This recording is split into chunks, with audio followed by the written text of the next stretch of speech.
Doctor साहब, अभी कल ही एक बिल पास हुआ है, पेश हुआ है, पास नहीं हुआ, अभी पेश हुआ है, जिसमें वजीर आजम से लेकर जितने भी मंत्री हैं उनके बारे में है चीज, आप उनसे वाकिफ होंगे। उस बिल को आप कैसे देखते हैं?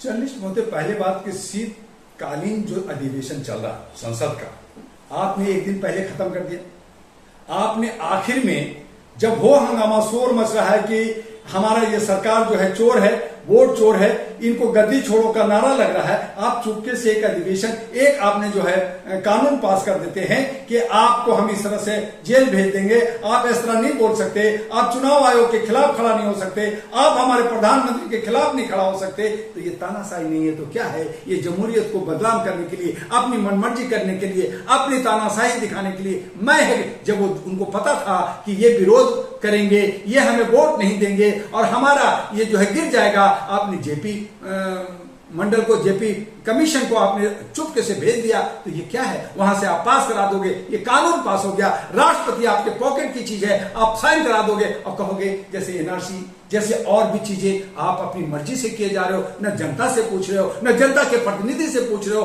क्या विपक्ष वो जनता के बीच से नहीं है? आप 272 या 304 और बाकी क्या वो घास करके आए या कहीं से टपक गए?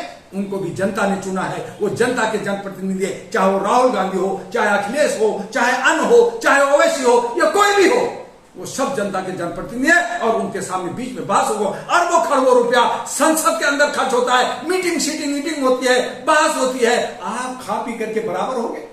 क्या मिला? एक महीना अधिवेशन चला, उससे जनता को क्या मिला? क्या रोजगार मिला? क्या उनको शिक्षा फ्री हुआ? क्या स्वास्थ्य फ्री हुआ? क्या हमारा महंगाई खत्म हुआ? क्या हमारा जो है भ्रष्टाचार पे कोई अंकुश लगा? क्या कोई सिंगल विंडो सिस्टम बना? क्या कोई प्रोजेक्ट पे कि हमें सभी नदियों को जोड़ना है, जमुना की सौंदर्यीकरण करना है और हमने स्मार्ट सिटी, आपने स्मार्ट सिटी बनाने कौन सा स्मार्ट सिटी दे दिया?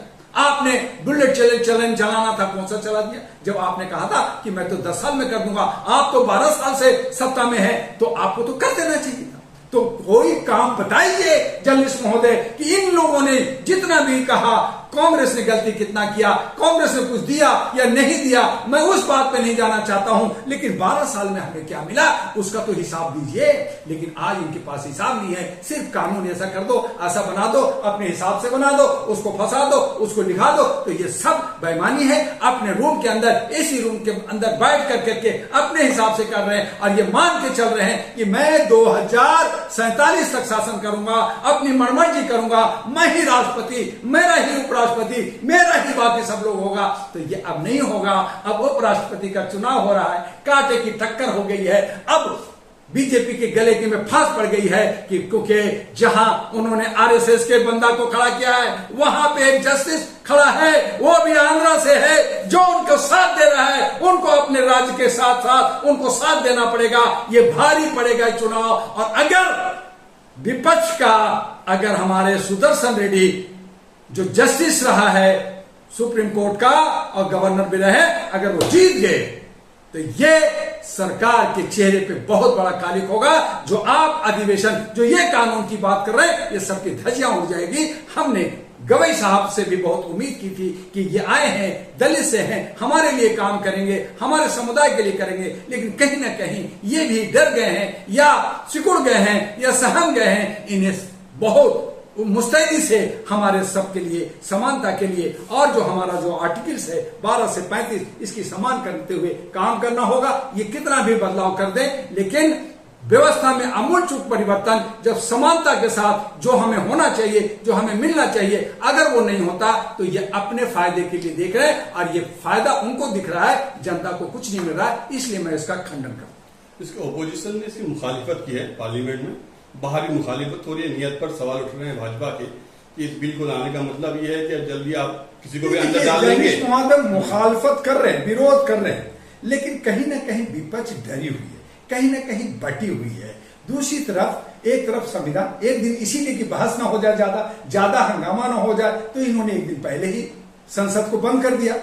हो गया कि जन गण मन गा दो, बात खत्म कर दी। और दूसरी तरफ बिहार में चूंकि वो विपक्ष का नेता राहुल तेजस्वी वहां शोर मचा रहे हैं, वोट चोर गद्दी छोड़ो, वहां पे रैलियां कर रहे हैं, तो ये बांट करके काम कर रहे हैं। और ये बहुत चतुराई के साथ ये जो देख रहे हैं कि एक तरफ शोर मचाने दो, बोलने दो, हमें काम करना है। अब ये देख रहे हैं कि अगर मैं इसको राहुल को और तेजस्वी को, अखिलेश को और इन लोगों को जैसे केजरीवाल को भेज दिया था, मैं इनको जेल भेज दूंगा, इनको फिर मैं अपना सत्ता करूंगा, तो ये बहुत भारी पड़ेगा। अगर विपक्ष का, मैं राहुल का भी खिलाफ बोला हूं, मैं बाकी विपक्ष के भी खिलाफ बोला हूं, लेकिन जहां सच्चाई है मैं सच्चाई के साथ खड़ा होता हूं, क्योंकि मानवता के लिए काम किया है। अगर राहुल को या तेजस्वी को इन लोगों ने हाथ लगाया तो आग लग जाएगा भारत में, और उसी दिन बीजेपी हवा हवा फुर हो जाएगा। अभी देखिए कि नायडू और जो नीतीश कुमार जो डरे हैं, सहमे हैं, एक मुख्यमंत्री बनने की एक आस लेके बैठे हैं, अगर वो नहीं बने और उधर उनको पैकेज नहीं मिला, अगर वहां सुदर्शन रेड्डी को उपराष्ट्रपति नहीं बनाया गया, तो देखिएगा ये रेड्डी भी जाएगा, नीतीश भी हटेगा और अन्य लोग भी हटेंगे, लड़ाई होगा। और ये बिहार का चुनाव एक खतरनाक चुनाव हो रहा है। इसके बाद इनकी चाहे कितने भी कानून बना ले, कितने भी अंकुश लगा ले, कितने भी जाल बना ले, कितने भी जेल बना ले, इनको लिए बहुत कम पड़ेगा। और यह सरकार गिरेगी 25 में और 26 के अंदर पहले ही गिर जाएगी, जब हमारा बंगाल का, आसाम का, केरला का और तमिलनाडु का चुनाव से पहले यह सरकार गिरेगी। और मैं कोई ज्योतिष नहीं हूं, लेकिन मैं कह रहा हूं कि 2027 में संसद का यानी मेंबर ऑफ पार्लियामेंट का मध्यावधि चुनाव होना निश्चित है। लो जी भविष्य